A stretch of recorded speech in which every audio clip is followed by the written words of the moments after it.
Assalamualaikum dan salam sejahtera. Hadirin yang dihormati, selamat bertemu dalam simposium kita bagi sesi kali ini. Simposium ini akan dimulakan sekarang. Saya Datuk Nisha binti Abdullah sebagai pengerusi dalam simposium pada hari ini. Kehadiran simposium dimulai dengan panel pertama Wasiah binti Nur Azmain mewakili delegasi Afrika Selatan. Sebelah kanan saya pula ialah Nurul Faizah binti Ahmad Nusuki mewakili delegasi Afrika Selatan. Panel seterusnya ialah Nak Aina Shazah binti Jamalullah mewakili delegasi Meksiko. Di sebelah kiri saya pula ialah Nur Afrika binti Lihai mewakili delegasi Bank Dunia. Simposium akan beralih ke penetapan agenda. Usul yang akan dibahaskan pada hari ini ialah, menurut Presiden Bank Dunia David Malpass, ekonomi global kini dalam keadaan bahaya apabila data inflasi menunjukkan peningkatan. Kadar faedah juga terus meningkat dan bebadan hutang terus melonjak di negara yang sedang membangun. Apakah tindakan-tindakan semerta boleh diambil oleh negara-negara sedang membangun untuk mengatasi masalah ini? Simposium diteruskan ke sesi perbahasan terbuka. Dipersilakan wakil delegasi Vietnam untuk membahaskan usul ini. Assalamualaikum. Saya mewakili delegasi Vietnam diberi nama Wasiah binti Nur Azmain akan membentangkan tindakan-tindakan semata yang boleh diambil oleh negara Vietnam untuk mengatasi masalah ini. Menurut Presiden Bank Dunia David Malpass, ekonomi global kini dalam keadaan bahaya apabila data inflasi menunjukkan peningkatan. Bank Dunia telah menaikkan kadar faedah serentak sebagai tindak balas kepada inflasi. Dunia mungkin akan menuju ke arah kemelesatan global pada tahun 2023 dengan ramalan pertumbuhan sebanyak 0.5%. Kadar inflasi di Vietnam dijangka meningkat paling pantas di Asia Tenggara pada tahun 2022 apabila tekanan harga global daripada rantaian bekalan dan harga komoditi terus membelenggu ekonomi negara itu. Tindakan yang diambil oleh Vietnam ialah meningkatkan kawalan terhadap kesatuan sekerja. Tuntutan kenaikan upah semasa ekonomi pada guna tenaga penuh akan menaikkan kos pengeluaran firma-firma. Ini akan memaksa firma-firma mengurangkan penawaran agregat untuk mengurangkan beban kenaikan kos. Akhirnya, tingkat harga umum naik. Pihak kerajaan atau kesatuan majikan boleh berunding dengan kesatuan kerja supaya tidak menuntut kenaikan upah. Kesannya, kerjasama antara kesatuan sekerja dengan pihak kerajaan atau kesatuan majikan boleh mengatasi inflasi, tolakan kos kerana rundingan tersebut dapat mengelakkan kenaikan kos pengeluaran. Selain itu, tindakan lain yang boleh diambil oleh Vietnam untuk mengatasi masalah inflasi ialah dasar harga maksimum. Dasar harga maksimum boleh dilaksanakan oleh kerajaan terhadap bahan api atau bahan mentah yang penting dalam sektor perindustrian supaya kenaikan harga bahan api atau bahan mentah berkenaan dapat dikawal. Kesannya, apabila kerajaan menetapkan harga maksimum terhadap bahan api dan bahan mentah tersebut tidak boleh dinaikkan lagi. Oleh itu, masalah inflasi tolakan kos dapat diatasi. Kesimpulannya, pengertian inflasi dalam Islam tidak berbeza pengertiannya dengan inflasi konvensional. Inflasi adalah sebuah gejala atau masalah di mana adanya kenaikan harga barang yang bersifat umum dan secara terus-menerus. Al-Makrizi menyatakan bahawa peristiwa inflasi merupakan sebuah fenomena alam yang menimpa kehidupan masyarakat di dunia sejak masa dahulu sampai saat kini. Terjadinya inflasi dalam suatu negara dapat menyebabkan daya beli masyarakat menjadi kurang. Hal ini dikerana adanya kenaikan harga secara terus-menerus. Adapun jenis inflasi menurut sifatnya iaitu inflasi ringan, inflasi menengah dan inflasi tinggi. Sedangkan inflasi menurut penyebabnya iaitu inflasi tarikan permintaan, inflasi desakan biaya dan inflasi diimpor. Dampak buruk yang timbul akibat adanya inflasi iaitu menurunnya tingkat kesejahteraan masyarakat, memperburuk distribusi pendapatan dan dapat mengganggu stabilitas ekonomi. Untuk mengatasi masalah inflasi, pemerintah menerapkan kebijakan moneter dan kebijakan fiskal di mana kedua kebijakan ini berfungsi untuk mengendalikan stabilitas perekonomian dan pemerataan pendapatan dalam suatu negara. Selain itu, kedua kebijakan ini pemerintah juga menerapkan kebijakan yang lain, contohnya iaitu mendorong peningkatan hasil produksi dalam negeri kebijaksanaan upah, perbaikan infrastruktur dan pengawasan harga. Sekian dari saya. Terima kasih. Terima kasih atas pendapat yang bernas itu. Delegasi Afrika Selatan, kita telah mendengarkan pendapat daripada panel Vietnam yang menyatakan bahawa peningkatan kawalan terhadap kesatuan kerja dan dasar harga maksimum adalah satu tindakan yang boleh dilaksanakan. Bagi pandangan panel Afrika Selatan pula, apakah maksud inflasi bagi sudut yang lain? Bagaimanakah cara yang perlu dijalankan oleh negara yang membangun untuk menangani masalah ini? Adakah anda bersetuju dengan pendapat yang diberikan oleh panel Vietnam sebentar tadi? Okay, Bismillahirrahmanirrahim. Terima kasih kepada pengurusi simposium. Soalan menarik untuk kita bincangkan pada sesi simposium hari ini. Berbalik kepada panel Vietnam, saya bersetuju dengan pandangan yang telah dihujahkan itu. Pertama sekali, saya ingin menyatakan apakah yang dimaksudkan dengan inflasi pada sudut yang berbeza. Menurut Kamus Online Cambridge, definisi inflasi ialah peningkatan harga yang berterusan secara umum. Manakala kadar inflasi pula ialah ukuran bagi kadar peningkatan harga dalam bentuk peratusan. Sebagai contoh, berdasarkan indeks harga pengguna kebangsaan, kadar inflasi pada tahap 2.5% membawa maksud bahawa perbelanjaan purata individu atas barang utama dan perkhidmatan telah meningkat sebanyak 2.5% sepanjang tempoh setahun. Dalam bahasa mudah untuk difahami oleh penduduk dunia, inflasi ini ialah kemelesetan ekonomi yang dihadapi oleh seluruh negara. Berdasarkan definisi yang telah saya nyatakan demikian tadi, kini saya ingin mengaitkan dengan tajuk pembahasan kita pada hari ini, apakah tindakan semerta yang boleh diambil oleh negara-negara membangun seperti Afrika Selatan untuk mengatasi kemelesetan ekonomi ini. Dapat dilihat dari negara Afrika Selatan yang merupakan negara ekonomi yang paling maju di antara negara Afrika yang lain. Ketika ini, negara Afrika Selatan telah mempunyai kadar inflasi yang tertinggi dalam tempoh 13 tahun. Presiden Afrika Selatan, Cyril Ramaphosa, telah memasang strategi yang jitu untuk mengatasi krisis ekonomi yang kian melanda negara tersebut. Langkah utama yang diwujudkan adalah program stimulasi senilai milion dolar yang bertujuan untuk mencipta lapangan kerja dan pembangunan infrastruktur.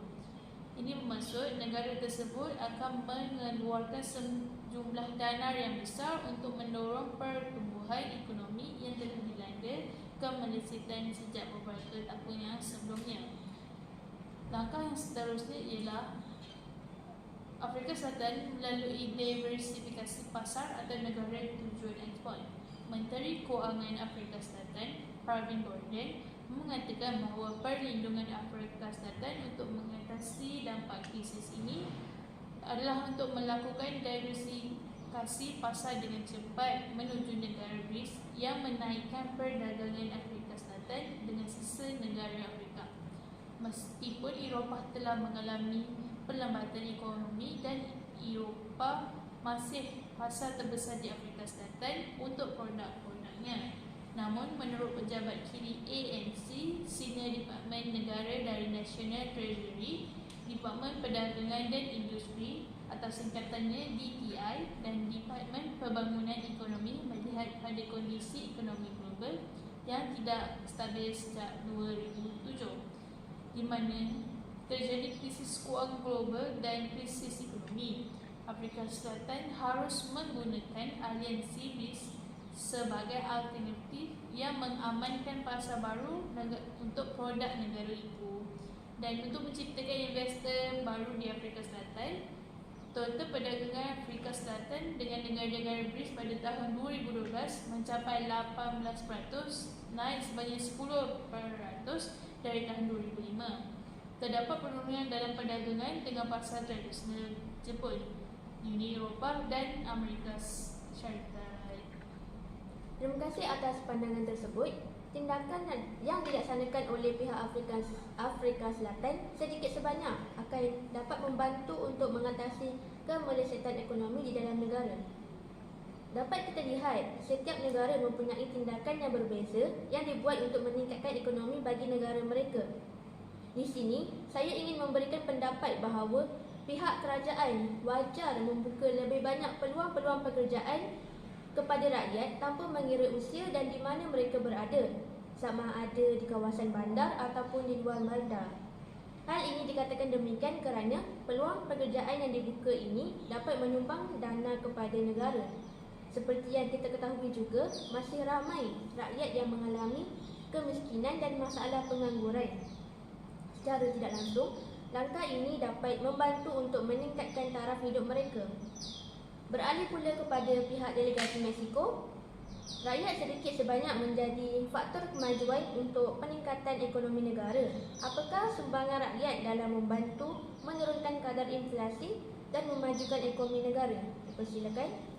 Terima kasih pengerusi dengan soalan yang telah diajukan sebentar tadi.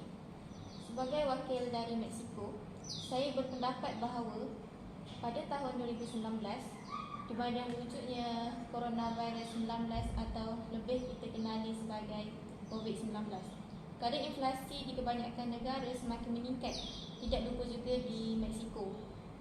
Oleh itu, bagi mengatasi masalah ini, rakyat perlulah bekerjasama untuk meningkatkan ekonomi dengan kerap membeli barangan tempatan berbanding dari barangan dari negara luar. Seperti yang kita sudah maklum, generasi muda lebih gemar membeli barangan dari luar negara berbanding membeli dari barangan tempatan. Kadang-kadang kita sebagai rakyat tidak menyedari bahawa kita telah pun menyokong barangan luar negara dari barangan tempatan. Tambahan pula, kita mungkin tergolong daripada mereka yang suka melaburkan wang pada platform yang salah dalam pelaburan yang mampu untuk bersaing dengan inflasi. Kita mungkin akan kehilangan nilai sebenar wang yang ada. Bagi mencapai tujuan yang telah disampaikan, pihak Mexico telah bercadang untuk memperbanyakkan promosi barangan mereka. Dalam situasi ini, pihak media massa adalah salah satu pihak yang memainkan peranan penting untuk menggalakkan anggota masyarakat kita supaya membeli barangan tempatan. Pelbagai iklan, dokumentari, rancangan, wawancara dan sebagainya harus disiarkan dalam siaran televisyen, radio, surat khabar dan majalah. Generasi sekarang tidak berapa mengenali barang yang dikeluarkan oleh negara sendiri. Sebagai negara membangun, terdapat banyak barangan yang seberguna di negara masing-masing. Contohnya, Mexico sebenarnya telah banyak menghasilkan dan mengeluarkan pelbagai barangan serta produk sendiri. Antara barang keperluan yang dikeluarkan oleh negara Mexico adalah 4K Ultra HD TV, iaitu sebuah televisyen berkualiti tinggi. Selain itu, barang-barang elektronik juga yang seberguna serta mampu milik diperbuat dari Mexico sendiri. Generasi sekarang berpendapat bahawa barangan negara luar lebih berkualiti, sedangkan barangan keluaran tempatan kini sudah setanding dengan produk luar dari segi kualitinya. Malahan setengah produk dari negara kita juga adalah lebih baik lagi. Mungkin sudah tiba masanya lagi bagi kita rakyat,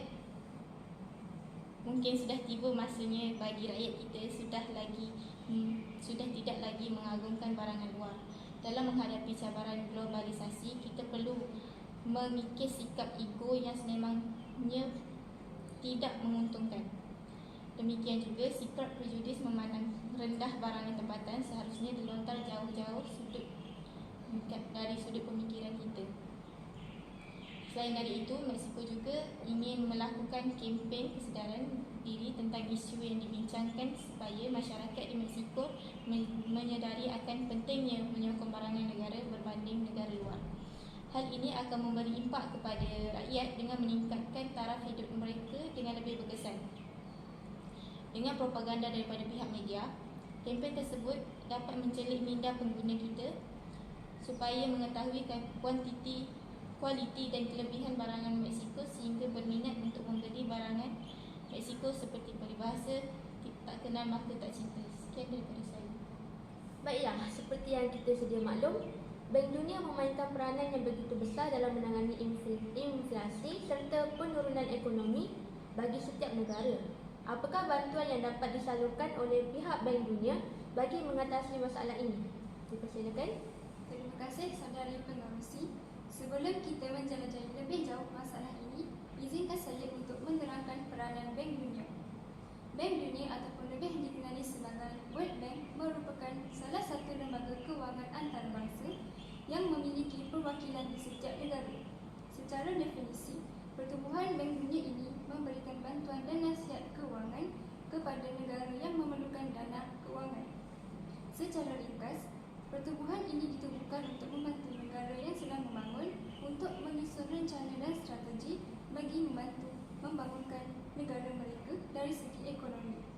Sebagai salah satu cara untuk mengurangkan kemiskinan dan juga meningkatkan taraf kehidupan sosial mereka.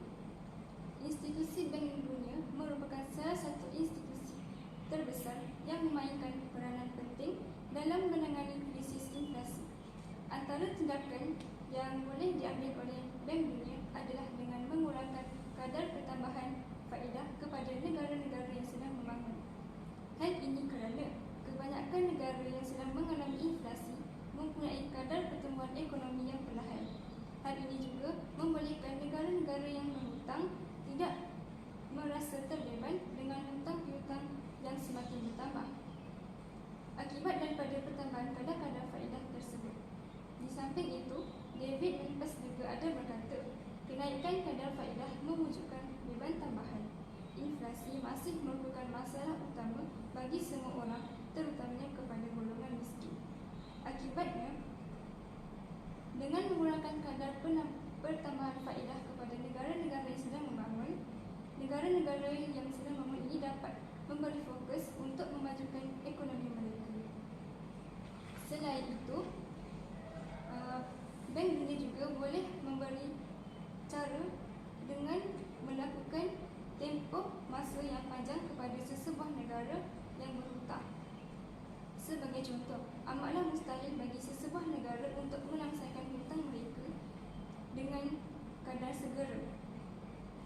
Hal ini kerana kebanyakan negara yang berhutang mengambil tempoh masa yang agak panjang untuk menyelesaikan hutang tersebut.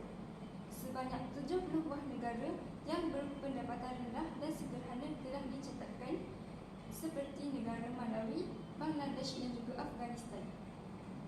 Negara-negara ini sedang bergelut dengan krisis 3 serampai, iaitu peningkatan kos hutang, penularan wabak dan juga kenaikan harga barang.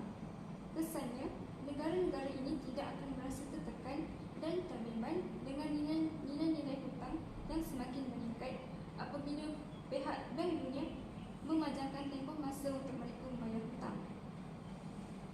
Mereka juga mampu untuk membayar semula hutang mereka dengan kadar segera. Oleh itu, jelaslah bahawa memanjangkan tempoh masa untuk membayar hutang merupakan salah satu tindakan yang boleh mengatasi masalah inflasi. Sekian, terima kasih. Terima kasih diucapkan kepada delegasi Bank Dunia. Telah kita perdengarkan beberapa pandangan dan pendapat dari 4 buah delegasi ini, iaitu delegasi Vietnam, Afrika Selatan, Mexico dan Bank Dunia.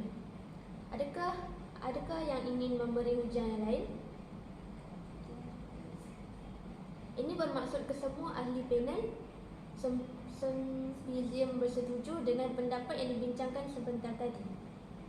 Kini, giliran saya, pihak pengurusi simposium ini, untuk membuat pergulungan perbahasan apakah tindakan-tindakan semata yang dilaksanakan oleh negara-negara membangun untuk mengatasi masalah ini. Jelas dilihat bahawa setiap negara harus menumpukan pada kelebihan serta kekuatan yang terdapat pada negara masing-masing. Dengan ini, kita dapat mengurangkan kadar kebergantungan terhadap negara-negara luar. Golongan pemimpin juga haruslah bijak mengatur strategi untuk membangunkan semula ekonomi negara. Hal ini kerana kemajuan sesebuah negara bergantung kepada kebijaksanaan pemimpinnya. Hadirin yang dihormati, dengan pergulungan yang disampaikan itu tadi, maka berakhirlah simposium kita pada kali ini, sehingga bertemu semula pada simposium yang akan datang. Dengan ini, saya mengucapkan terima kasih dan syabas kepada para delegasi yang telah hadir dan bersama-sama memperhalusi usul pada hari ini. Dengan kuasa yang diberikan kepada saya, Dewan ini mengisytiharkan simposium ditangguhkan sehingga sebuah simposium baru diumumkan. Sekian, terima kasih.